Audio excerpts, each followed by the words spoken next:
Dumako na tayo sa ating talasalitaan. Alamin natin at unawain ang kahulugan ng mga piling salita na ginamit sa aralin. Unang bilang, katutubong wika, ang wikang ginagamit ng isang pangkat ng tao sa isang partikular na lugar. Ito ang wikang unang natutuhan at ginagamit sa araw-araw ng mga mamamayan sa kanilang rehiyon. Ikalawa, nagtatag, tumayo o gumawa ng isang samahan, organisasyon o institusyon, nagpasimula o nag-umpisa ng isang bagay. Ikatlo, palaganapin, ipakalat o ipalawak upang mas maraming tao ang makaalam o makagamit nito.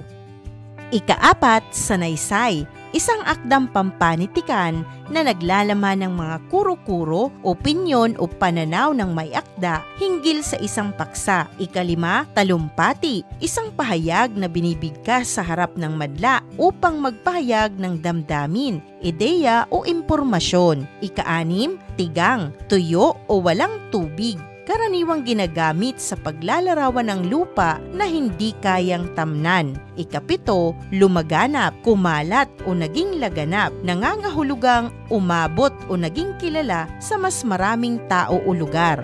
Bilang karagdagang kaalaman at introduksyon sa ating aralin, ano nga ba ang kalagayan ng panitikan sa panahon ng pananakop ng mga Hapones sa ating bansa? Sa panahong ito, ipinasara ng mga Hapon ang mga pahayagang Ingles at pinagbawalan ang paggamit ng wikang ito sa mga paaralan at publikasyon. Wikang Tagalog at iba pang katutubong wika ang ginamit sa panitikan, kaya't sa panahong ito, tinawag na gintong panahon ng panitikang Tagalog ang kanilang panahon sa ating bansa. Ang mga Hapon ay nagtatag ng mga samahan upang pasiglahin ang kulturang Pilipino at palaganapin ang diwa ng Asyano. Ang paksang madalas sa mga akda ay pagmamahal sa bayan, kapayapaan, kalikasan, kabayanihan, damdamin at buhay sa ilalim ng pananakop. Dumako na tayo sa tala ng mga tula at makata sa panahon ng pananakop ng mga Hapones sa Pilipinas. Isa ang tula sa mga lumaganap na akda sa panahon ng pananakop ng mga Hapones sa ating bansa. Ang tula na Haiku at Tanaga ay naging tanyag na anyo ng panulaan sa panahong ito. Ang haiku ay isang maikling tula na may 17 pantig at may sukat na 575 ang bawat taludtod. Layunin nitong ipahayag ang malinaw na larawan o damdamin sa pamamagitan ng kakaunting salita. Katangian ng haiku ang mga sumusunod. Una, maikli ngunit malalim ang kahulugan. Ikalawa, karaniwang tumatalakay sa kalikasan, panahon, damdamin o karanasan ng tao. Ikatlo, walang tugma, ngunit may malalim na pagninilay. Ikaapat, nagpapakita ng katahimikan at pagninilay sa buhay. Layunin noong panahon ng Hapon na gamitin ang haiku bilang paraan upang ipahayag ang damdamin ng mga Pilipino sa kabila ng mahigpit na sensura ng mga Hapon. Dahil maikli ito, madaling ipalaganap ng hindi napapansin ng mga otoridad. Ang Tanaga naman ay isang katutubong anyo ng tula sa Pilipinas. Binubuo ito ng 4 na taludtod. Bawat taludtod ay may 7 pantig at may tugma sa dulo ng bawat linya. Ang katangian naman ng Tanaga ay ang mga sumusunod. Una, maikli ngunit may malalim na aral. Ikalawa, karaniwang naglalaman ng karunungan, payo o kaisipang moral. Ikatlo, may sukat, 7 pantig bawat taludtod at tugma, karaniwang 4 na a o di kaya a, ba, a, ba. At ang panghuling katangian, masasabing katumbas ng haiku ang Tanaga sa Pilipinas.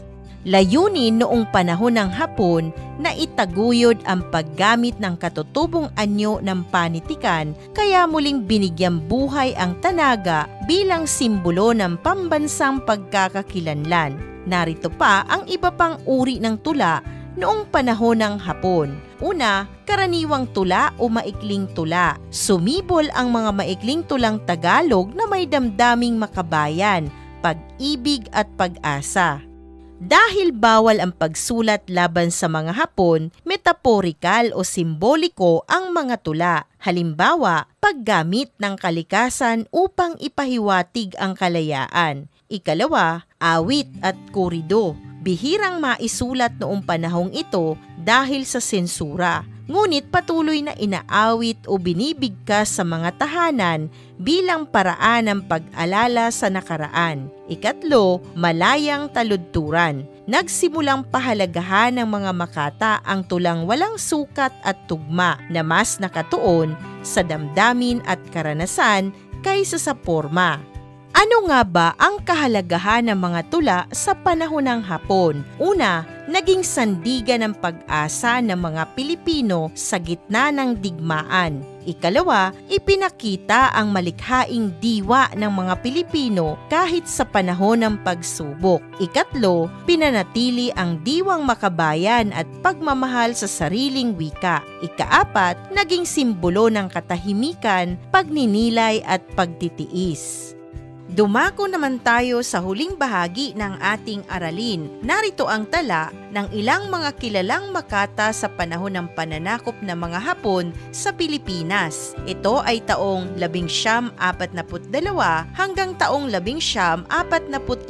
Una, si Florentino Colliantes. Kilalang akda niya ang Ambayan Ko. Ito ay may temang makabayan. Siya ay isa sa pinakatanyag na makata sa panahon ng mga Hapon sa Pilipinas. Ikalawa, si Amado V. Hernandez. Siya ang may akda ng Isang Dipang Langit. Naisulat niya ang akdang ito sa loob ng bilangguan pagkatapos ng digmaan. Naging simbolo rin ito ng kanyang mga karanasan noong pananakop. May tema itong pagdurusa, kalayaan at pakikibaka. Ikatlo, si Ildefonso Santos. Kilalang akda niya ang Gabi. Nakilala siya sa paggamit ng mga payak ngunit malalim na salita. Tema ng akdang Gabi ang kalikasan at damdaming makabayan. Ikaapat, si Teodoro Hiner, kilala sa pagsulat ng tanaga o mga anyong maikling tula. Siya ay naging bahagi ng pagpapasigla ng katutubong anyo ng panulaan. Tema ng mga akda ang buhay, damdamin at lipunan. Ikalima, si Jose A. Dalisay Sr. Kilalang akda niya ang Alaala ng Isang Sundalo. Sumulat siya ng mga akdang sumasalamin sa realidad ng panahon. Tema ng kanyang mga akda ang digmaan at karanasan ng mga Pilipino.